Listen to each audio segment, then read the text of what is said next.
Hello students, I myself Dr. A.K. Oza, and now this is the continuation of the story of the village Palampur. We are discussing today the farming activity in Palampur, and I discussed in previous classes that we shall discuss about the 7 topics, the 7 things of 7 points in this contest. And now this is the second points.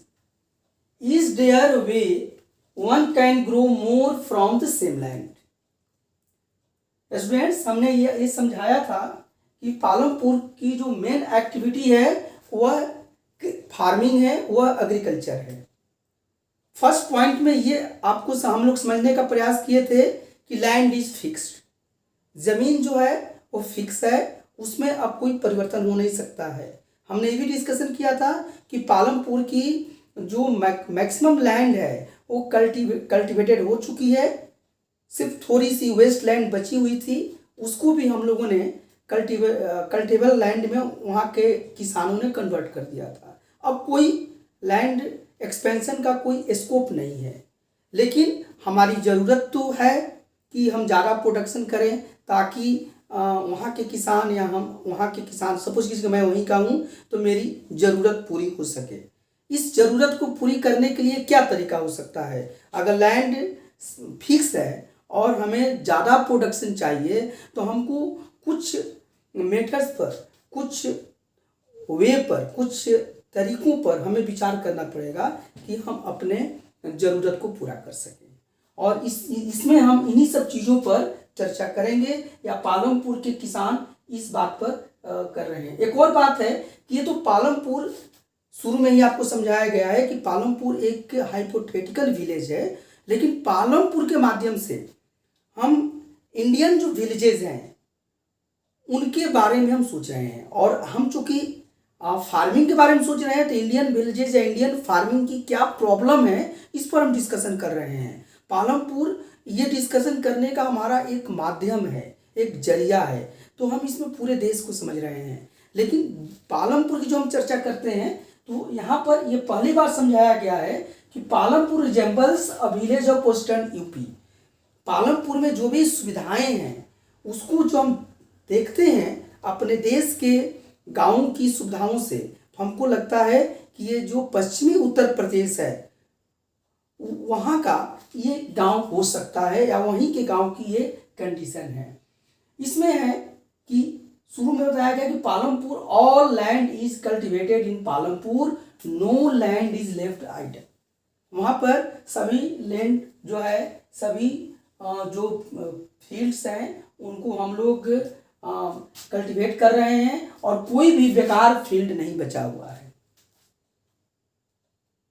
और है, जैसे आप जानते हैं कि हमारे यहाँ India में आपको क्रॉप सीजन होते हैं, उसमें आपका खरीफ सीजन है, रबी सीजन है और जायद सीजन है। जनरली 3 क्रॉप सीजन माने गए हैं। तो इस क्रॉप सीजन में पालमपुर के लोग क्या उपज करते हैं उस पर हम चर्चा करने जा रहे हैं। इन रेनी सीजन में the farmers of Palampur grow jowar and bajra, and this is the kharif season. यानी कि खरीफ सीजन में वो ज्वार और बाजरा का आप उपज कर रहे हैं। देखिए, आप इसको नोट करते जाइए, बिल्कुल दिमाग होकर ग्रो ज्वार एंड बाजरा। एक और इम्पोर्टेंट है कि जो पालमपुर के लोग जो ज्वार और बाजरा का जो प्रोडक्शन करते हैं, जो उसकी कल्टीवेशन करते हैं, वह कैटल फीड के लिए करते हैं, पशुओं के चारा के लिए करते हैं। इसको अपने पशु को खिलाने के लिए करते हैं। हालांकि आजकल तो ये ज्वार और बाजरा जो साइंटिफिक रिसर्च बता रहे हैं वो बहुत ही हाइजेनिक, बहुत ही हेल्दी फूड है, तो ये हम ह्यूमन बींग को भी इसको यूज करना चाहिए। लेकिन पालमपुर के लोग इसको ज्वार बाजरा को कैटल फीड के रूप में, पशुओं के चारा के रूप में उपभोग करते हैं। इसके साथ वो रेनी सीजन में, यानी कि बरसात के समय में, वह हमारे यहाँ जो रेनी सीजन स्टार्ट होता है वो ऑनसेट ऑफ मानसून से होता है। जब मानसून हमारे यहाँ जून में आता है तो तब से रेनी सीजन शुरू हो जाता है। तो उसमें वो ज्वार और बाजरा ग्रो करते हैं। फिर ये ज्वार और बाजरा के जस्ट बाद वो लोग फॉलोड बाय पोटैटो, वो लोग आलू की खेती करते हैं। ये बिटवीन अक्टूबर एंड दिसंबर, अक्टूबर और दिसंबर के महीने में दे ग्रो पोटैटो। ये in winter season, this is the rabi season, rabi season में दे ग्रो व्हीट, वो एक गेहूं का खेती करते हैं। और उनके पास, चूंकि आप शुरू में ही पढ़े हैं कि Palampur is the well developed village, यह बहुत ही एक विकसित गांव है, यहाँ पर सिंचाई की भरपूर व्यवस्था है, ये सब चीज़ हम लोग चर्चा कर चुके हैं। तो वहाँ पर जो व्हीट है अब उसका ये लोग सरप्लस प्रोडक्शन कर रहे हैं, और जो उनका सरप्लस प्रोडक्शन होता है, जो उनका अधिशेष उत्पादन है, उस प्रोडक्शन को वो they sell in the market of Raiganj, वह रायगंज के बाजार में ये उसको बेचते हैं। आपको शुरू के हमने अपने लेक्चर में समझाया है कि पालमपुर का नेबरिंग विलेज है, जस्ट पालमपुर से 3 किलोमीटर आगे है रायगंज। तो यहाँ पर ये जो इनका सरप्लस व्हीट होता है उसको ये लोग यहाँ पर सेल करते हैं। साथ ही साथ पालमपुर के जो किसान हैं वो क्या करते हैं कि a part of land devoted to sugarcane, अपने खेत का, अपने फील्ड्स का जो कल्टिवेटेड लैंड है उसका कुछ पार्ट वो बचा के रखते हैं और उस पर वह शुगर केन की खेती करते हैं, शुगर केन, गन्ना की खेती करते हैं। और ये आपको ये जानना होगा कि गन्ना है, शुगर केन है, this is harvested once a year, यह साल में एक ही बार इसकी खेती होती है, साल भर पर ये गन्ने को वो लोग हार्वेस्ट करते हैं। और साथ ही साथ जब ये जो गन्ना है एक्चुअली यह this is the commercial crop, हमारे यहाँ कुछ कमर्शियल क्रॉप हैं बच्चों, आपको पहले भी क्लास में समझाया गया होगा, जैसे sugarcane, tea, coffee, all these are, cotton, ये सब कमर्शियल क्रॉप है। तो पालमपुर के लोग अपने ज़मीन का एक टुकड़ा ये बचा लेते हैं शुगर केन के लिए, और शुगर केन एक्चुअली ये कमर्शियल पर्पज से ही करते हैं। और जो शुगर केन होता है तो उसको या तो रॉ फॉर्म में डायरेक्ट उसको खेत से निकाल कर उसको रॉ फॉर्म में, या उससे जैगरी बनाकर, जैगरी मतलब गुड़ बनाकर वह अपने नियर के मार्केट में बेचते हैं। उनका जो नियर का मार्केट है जहाँ किसको ये लोग करते हैं, ये शाहपुर है। और ये जो गन्ना है शुरू में ही चर्चा किया गया था कि यह बोगीज के द्वारा बुलॉक कार्ट्स, बोगीज यानी कि ड्रॉन बाई बुफेलोज, और बुलॉक कार्ट्स आज से इस मार्केट, शाहपुर के मार्केट में ले जाते हैं और वहाँ पर सोल्ड करते हैं। एक और बात ये समझना है कि ये पालमपुर गांव में ये जो इतनी आप देखते हैं कि ये लोग 3 क्रॉप्स वहाँ पर ग्रो कर रहे हैं। जैसे कि आपने देखा कि ये ज्वार बाजरा भी उपजा लेते हैं, ये आपको खरीफ सीजन में, रेनी सीजन में, इसके बाद तुरंत ज्वार बाजरा के बाद यहाँ वहाँ पर वो पोटैटो सोल करते हैं, आलू की खेती करते हैं अक्टूबर दिसंबर में। और उसके बाद विंटर सीजन जब आ जाता है दिसंबर में, तो यह यहाँ पर this is the rabi season, और रबी सीजन में ये व्हीट सो करते हैं, ये गेहूं की खेती करते हैं। और गेहूं का भी ये लोग सरप्लस प्रोडक्शन कर रहे हैं, तो ये रायगंज में बेचते हैं। तो वहाँ पर ये जो 3 क्रॉप्स पॉसिबल जो हुआ वो कैसे हुआ, ये इसी तरह से पॉसिबल हुआ कि वहाँ पर वेल डेवलप्ड इरिगेशन सिस्टम है, सिंचाई की बहुत अच्छी व्यवस्था है। और इस व्यवस्था के कारण ही वहाँ के किसानों को 3 क्रॉप्स को सोन करना, 3 क्रॉप्स का कल्टीवेशन संभव हो पाया है। इसके पहले हमने यहाँ पर देखा है कि शुरू में वो लोग पर्सियन व्हील्स से इरिगेशन करते थे, और उस समय जब वो इरिगेशन करते थे तो मात्र स्मॉल फील्ड में ही इरिगेशन कर पाते थे। But now in Palampur electric run tubewells are running there, few installed by government and raised by the farmers himself।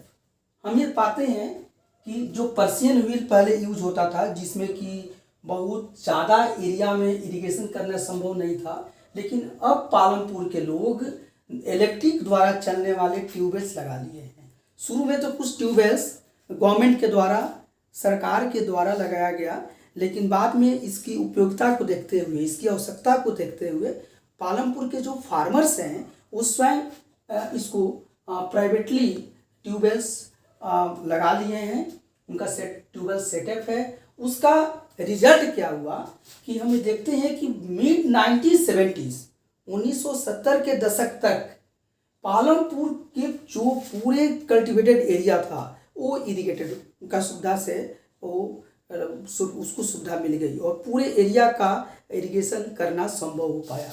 और हम देखते हैं कि पालमपुर में जो कल्टिवेटेड एरिया है वो 200 हेक्टेयर है। तो पूरे 200 हेक्टेयर 1970 के दशक तक 1970s तक वहाँ के लोग इरिगेट करना शुरू कर दिए। और लेकिन एक बात यहाँ पर समझना है कि हम लोग पालमपुर की बात करते हैं और बार बार मैं आपको समझा रहा हूँ कि पालमपुर जो है वह हमारे देश के वेस्टर्न उत्तर प्रदेश के इलाकों से के कंसेप्ट पर आधारित है, वहाँ के विलेज के कंसेप्ट पर आधारित है। लेकिन पालमपुर में इरिगेशन की फैसिलिटी बहुत अच्छी है। वहाँ पर वो गांव जो है मैक्सिमम वहाँ के जो घर हैं और पूरे गाँव में पूरे खेतों में बिजली चली गई है। लेकिन ऐसा कंडीशन ये पूरे भारत के गाँव में नहीं है, क्योंकि ये समझना बहुत ज़रूरी है। हमने शुरू में बताया है कि पालमपुर को हमने एक एग्जाम्पल लिया है और उसके माध्यम से भारत के हम ग्रामीण कृषि के बारे में अध्ययन करना चाहते हैं। लेकिन ये बात समझिए कि यहाँ एक ये कंट्रेरी है कि पूरे भारत के जो गांव हैं उनके पास they have not such high level of irrigation, उनके पास पालमपुर जैसा इरिगेशन की सुविधा नहीं है। बहुत सारे हमारे यहाँ के जो विलेजेस हैं और बहुत सारे किसान जो हैं इस तरह की सुविधा से वंचित हैं। नेक्स्ट बात इसमें ये समझाया गया है कि हमारे देश में हम अगर देश का अध्ययन करते हैं तो हम देखते हैं कि सिर्फ रिवराइन प्लेन्स जो हैं और कोस्टल रीजन्स जो हैं वही वेल इरिगेटेड हैं। रिवराइन प्लेन्स का मतलब जो नदी के आसपास के जो गांव हैं, नदी तट पर, रिवर बेड पर जो फैले हुए कल्टिवेटेड एरिया है, या जो कोस्टल रीजन जो समुद्र तटीय जगह है, समुद्र के आसपास के जो आपके एरियाज़ हैं वही वेल इरिगेटेड है। और ठीक उसके कंट्रास्ट में जो प्लेट्यू रीजन्स हैं, फॉर एग्जांपल दक्कन प्लेटू, यहाँ पर हम लो लेवल इरिगेशन पाते हैं। तो ये बिल्कुल आपको इस बात को समझना है कि पालमपुर में तो इरिगेशन की बहुत अच्छी फैसिलिटी है और वहाँ की इंटायर जो कल्टिवेटेड एरिया है वो इरिगेटेड हो रही है। लेकिन ये कंडीशन पूरे भारत के गाँव पर लागू नहीं होता है, पूरे भारत की कल्टिवेटेड लैंड पर लागू नहीं है। और हम अपने देश में देखते हैं कि ओनली जो रिवराइन प्लेन्स हैं, जो कोस्टल रीजन्स हैं वही वेल इरिगेटेड है।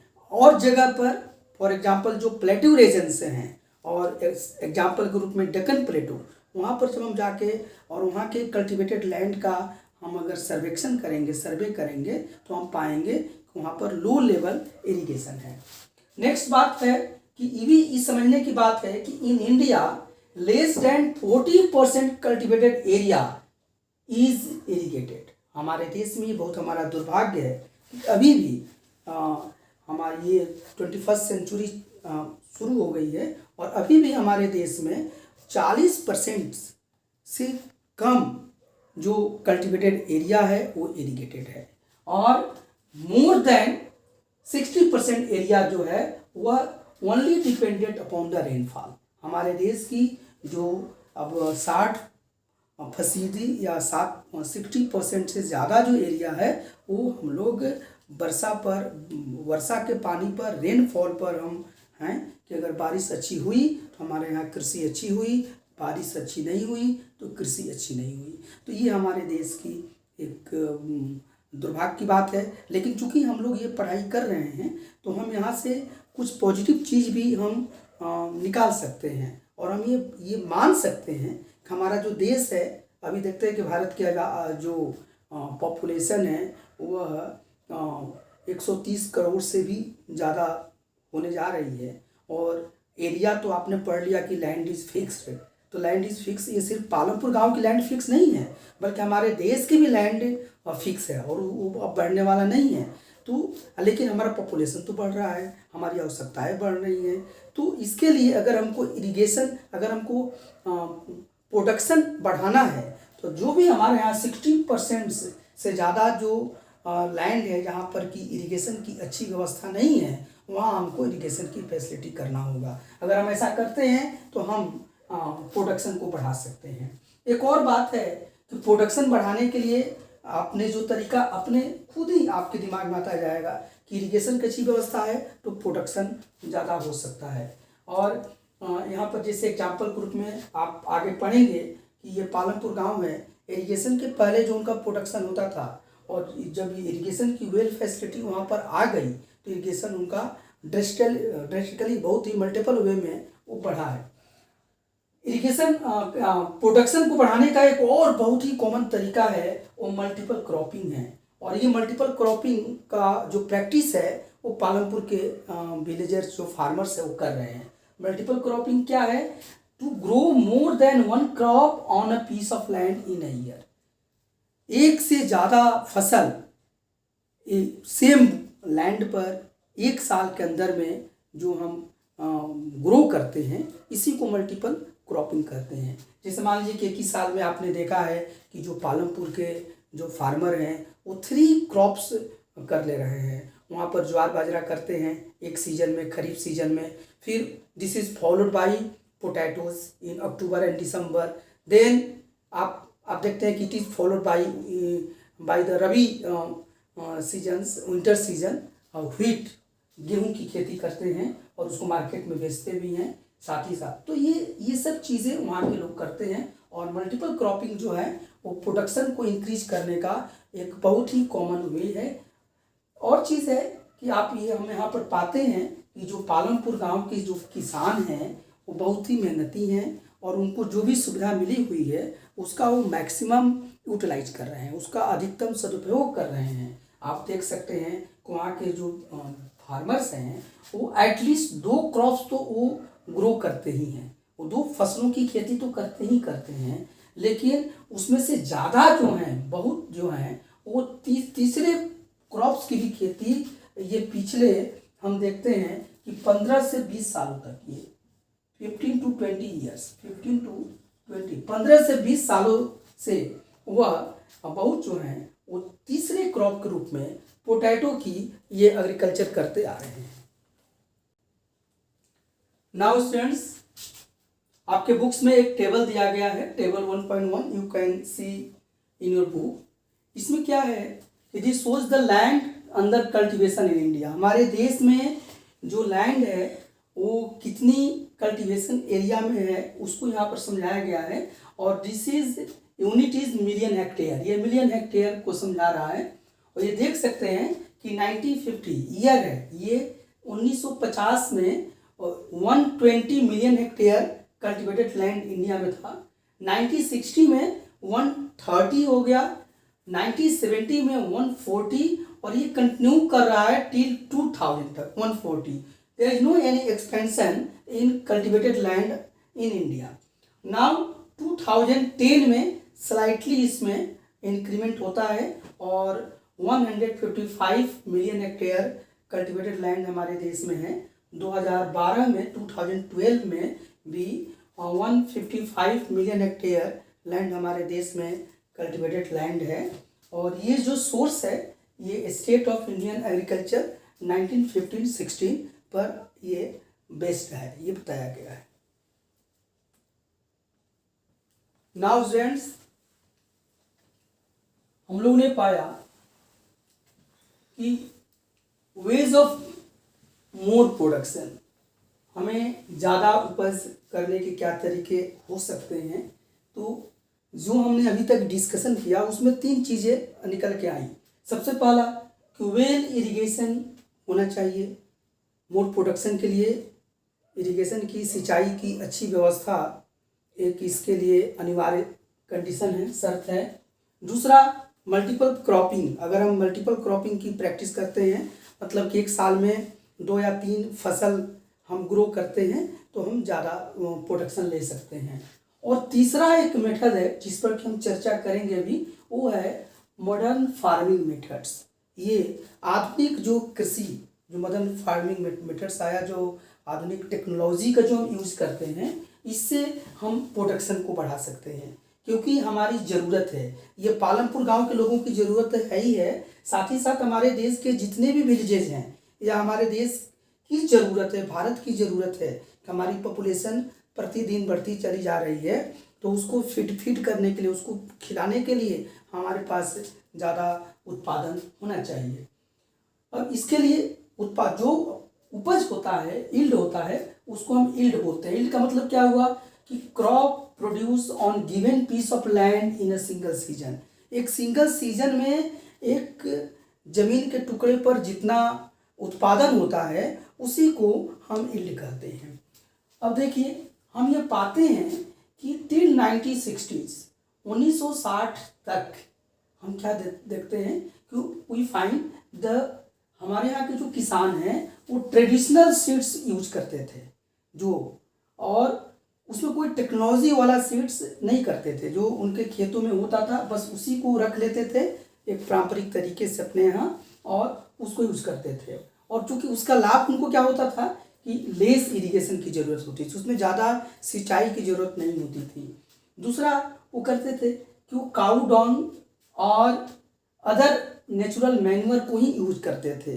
जो गाय है, गाय का गोबर या पशुओं का गोबर और भी जो समान तरीके से उनके घर के आसपास खरपतवार और तरीके से जो नेचुरल जो मैन्यूअर मिल जाते हैं, उर्वरक मिल जाते हैं, उसी का वो यूज करते थे। तो इसमें उनको कहीं अलग से किसानों को खर्चा नहीं करना पड़ता था और वो उनके पास अवेलेबल होते थे। जो खेती करते थे उसी में जो उपज होता था उसको थोड़ा सीड्स के लिए, बीज के लिए अगले सीजन के लिए रख लेते थे। साथ ही साथ घर में ही उनके पास मवेशी होते थे, तो मवेशियों का जो गोबर है और साथ ही साथ और घर के आसपास जो नेचुरल तरीके से जो मैन्यूर मिल जाते थे उसको यूज करते थे। लेकिन उसका परिणाम क्या निकलता था? लेस यील्ड, पैदावार बहुत कम होती थी जो उनके ज़रूरतों को पूरा नहीं कर पा रही थी।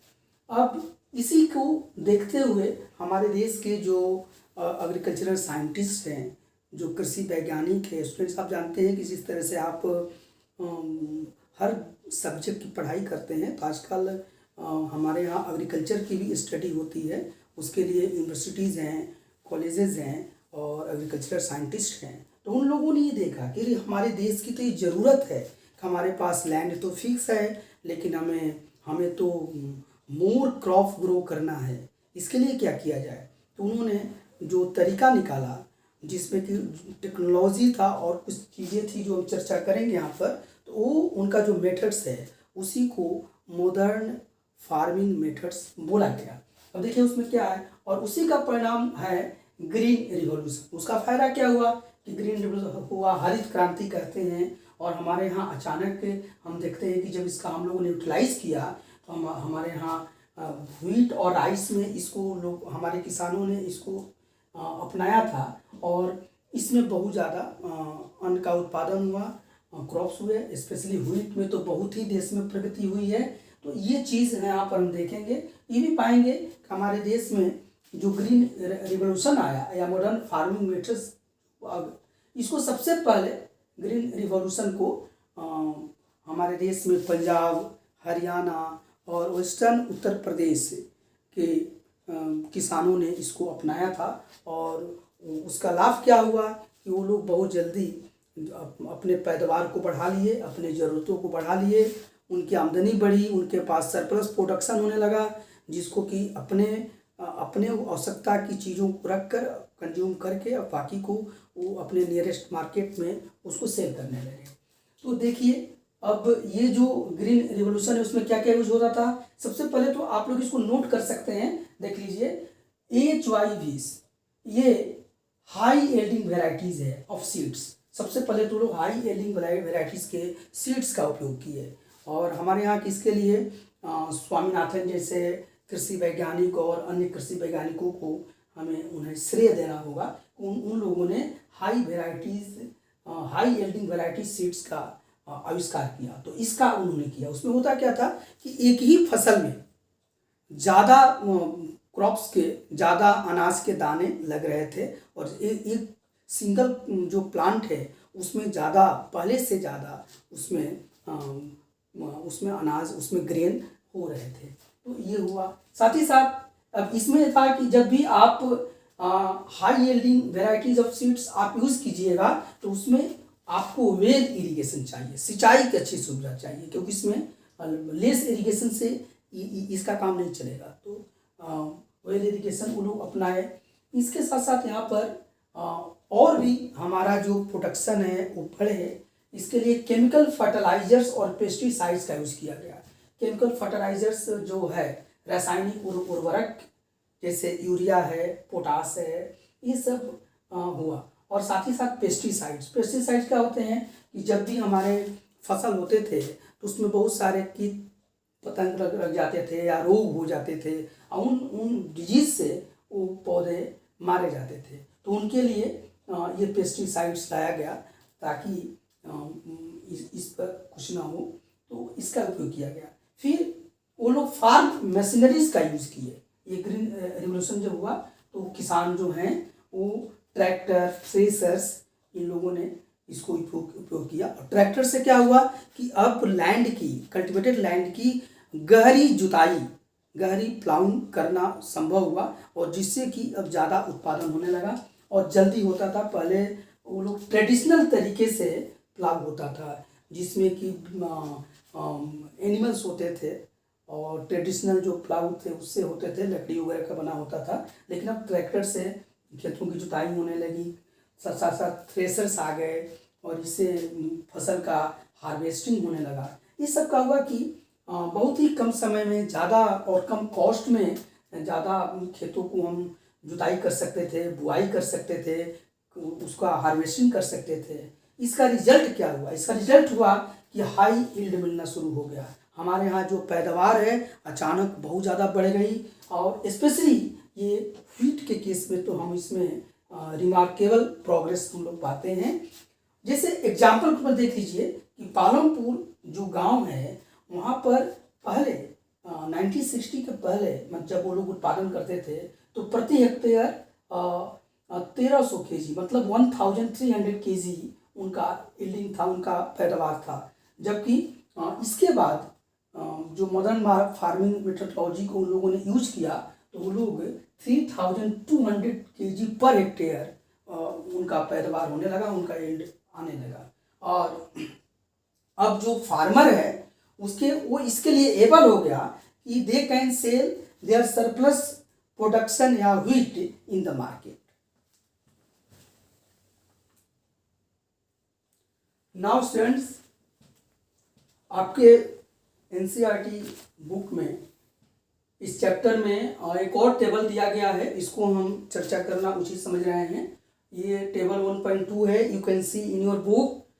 This is the production of pulses and wheat in tons. इसमें समझाया गया एक बात, ये मैं समझाना चाह रहा हूँ कि ये जो ग्रीन रिवॉल्यूशन हुआ उसका लाभ व्हीट को तो मिल रहा है, लेकिन इस चार्ट को आप देखेंगे तो उसमें पल्सेज में ये नहीं कर पा रहा है। इसका रिफ्लेक्शन ग्रीन रिवॉल्यूशन का जो बेनिफिट है वो पल्स के केस में हमारे बहुत ज़्यादा नहीं है, इसमें उदासीनता है। लेकिन नो डाउट व्हीट में बहुत ज़्यादा यील्ड बढ़ा है, बहुत ज़्यादा पैदावार पर हेक्टेयर बढ़ गया है। इसको देखिए टन में दिखाया गया है, ये ईयर है 1965 to 1966 और ये इसमें जो पल्स का प्रोडक्शन हो रहा था 10 टन था, व्हीट का भी 10 टन, ये बराबर है, देख रहे हैं।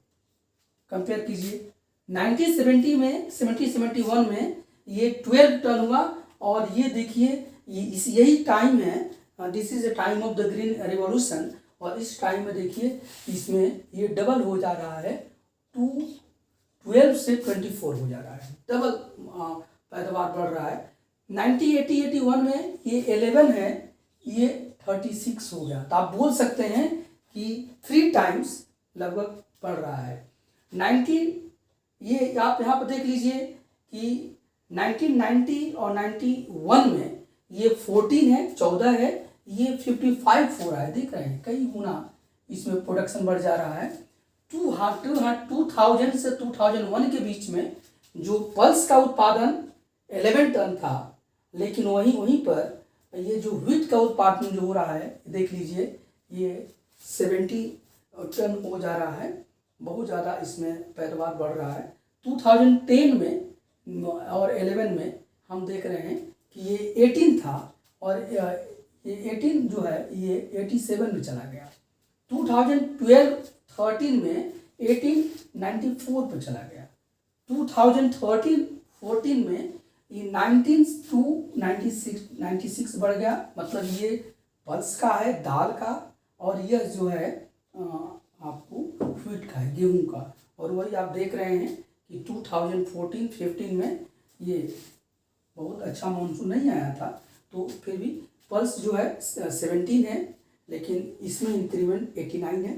तो ये रिमार्केबल इंक्रीमेंट हो रहा है in the case of wheat.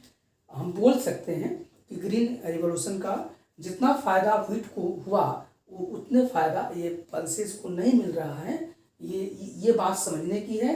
ये जो हमारा सोर्स है वो स्टेट ऑफ इंडियन एग्रीकल्चर 2015-16 पर आधारित है।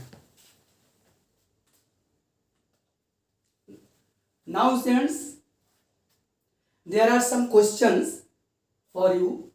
आप लोग घर पर इन क्वेश्चंस को देखिए और इसके बारे में आंसर लिखिए, सोचिए, और फिर कमेंट सेक्शन में इसको डालिए। और नेक्स्ट क्लास में हम इस पर डिस्कशन करेंगे और भी बहुत सारे क्वेश्चंस आपके लिए लाएंगे जो आपके उपयोग के लिए है। ये देख लीजिए, पहला इस सब कुछ यहाँ पर हमने आपको बताया है। पहला है व्हाट डू मीन बाय, मतलब आप इसे क्या समझते हैं, इसके बारे में आपको लिखना है। मल्टीपल क्रॉपिंग क्या है, मिक्स क्रॉपिंग क्या है, ये मैं आपको बताया नहीं हूँ, लेकिन इसको आप सोच के लिखिएगा, फिर नेक्स्ट क्लास में आपको हम समझाएंगे। यील्ड क्या है ये मैं डिस्कशन कर चुका हूँ। ट्रेडिशनल फार्मिंग मेथड्स ये भी मैं आपको बता चुका हूँ। मॉडर्न फार्मिंग मेथड्स ये क्या है ये भी डिस्कशन हो चुका है। द ग्रीन रिवॉल्यूशन इस पर हमने चर्चा किया है। HYVs ऑफ सीड्स क्या है, इसके बारे में आप इसको लिखिए और इसको कमेंट कीजिए कमेंट सेक्शन में। नेक्स्ट क्लास में आपको इसको हम अभी कंटिन्यू करेंगे और बताएंगे। Thank you.